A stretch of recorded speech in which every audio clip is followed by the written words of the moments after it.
Our trek back home proved to be difficult. Nothing seemed to go right. The efforts of Captain Lagarde to bribe Treachery to join the French and Treachery's refusal to meet my schedule frustrated me greatly. And then there was the turn of the weather that made the travel conditions even more harsh. I was fortunate to have the company of Gist and Van Brom, a Dutch soldier who had served with my brother Lawrence. Van Brom spoke French and had served as our translator. After slowly traveling some 50 miles over several days, the animals were almost worn out for the lack of food. Since it was winter, there were no fields where they could graze and no towns to buy hay. The Ohio Valley was all forest and there were no roads. Several times we had to carry our supplies as we waded through swamps and creeks. Since the horses slowed us down, and I wanted to report to Governor Dinwiddie as quickly as I could, when we got to Murdering Town, I decided to leave Van Brom, the porters, and the horses there. So Gist and I would then strike out on foot with minimal supplies to make our way back to Williamsburg more quickly. Word got around town of our journey, and a friendly Indian familiar with the way to Williamsburg volunteered to take us over a trail he knew that would be faster and more direct to Gist settlement, which was 60 miles southeast.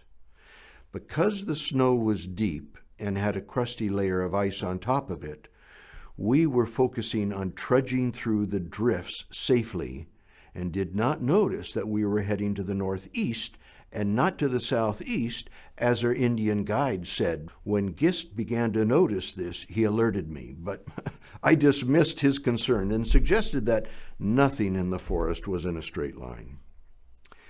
Because I was falling behind, the Indian volunteered to carry my pack, which I was grateful for.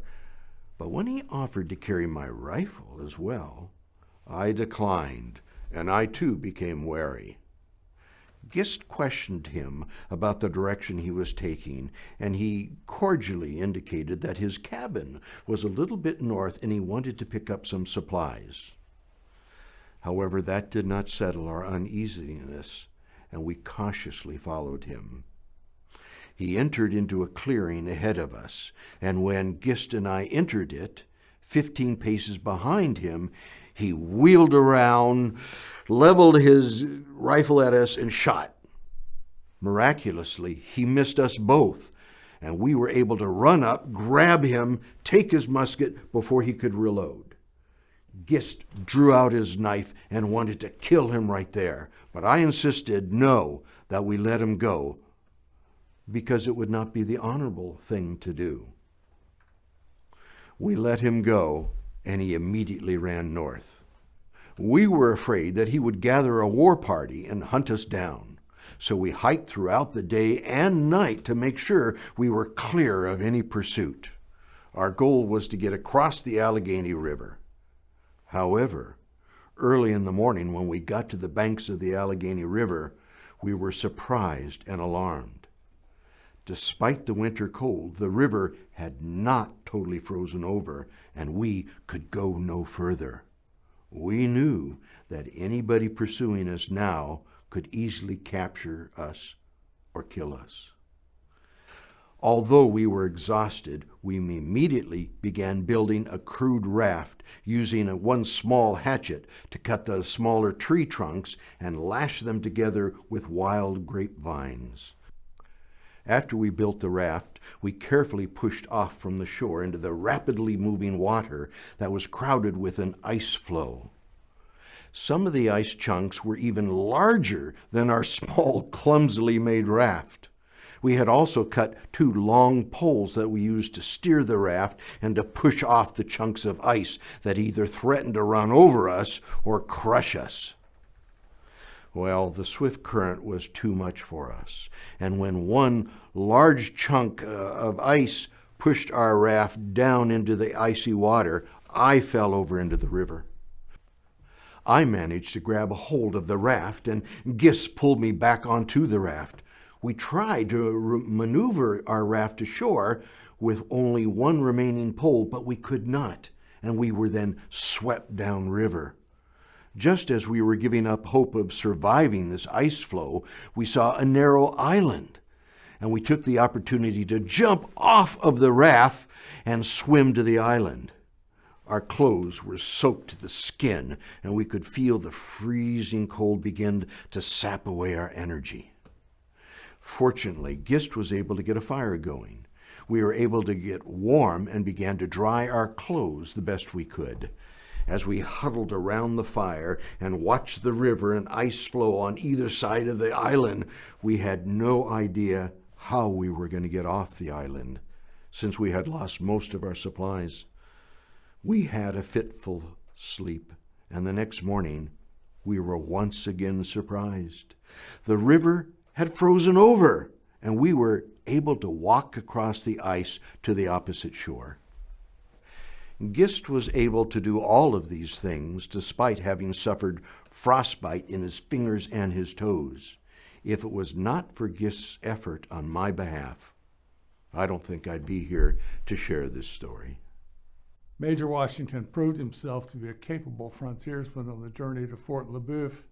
Although he always had the airs of a gentleman, he never backed down from the difficulties of the trip, from the bitter cold, and from the disappointing reaction of the French.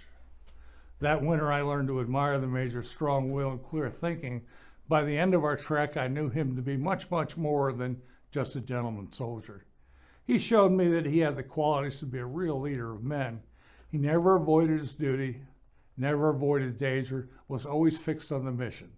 I found him to be deeply loyal to the King and the British cause in the Ohio Valley. So, you heard the first hand about the difficult trip and the growing relationship between Christopher Gist and the young George Washington.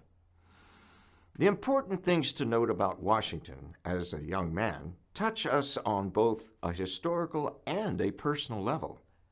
I invite you to enter into the conversation about both the history of this event and the character of both Washington and Gist.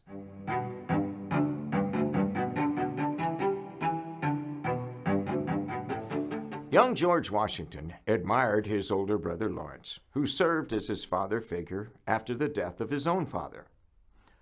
Who in your life do you admire and learn from, and why is that important to you at your age?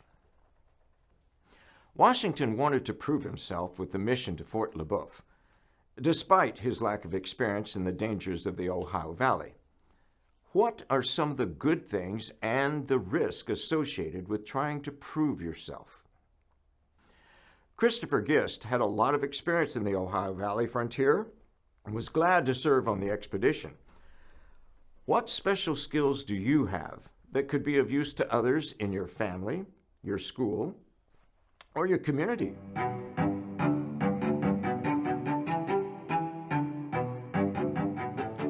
Governor Dinwiddie took a risk in sending a young Washington on the Ohio Valley mission, but had confidence in him because of his family reputation.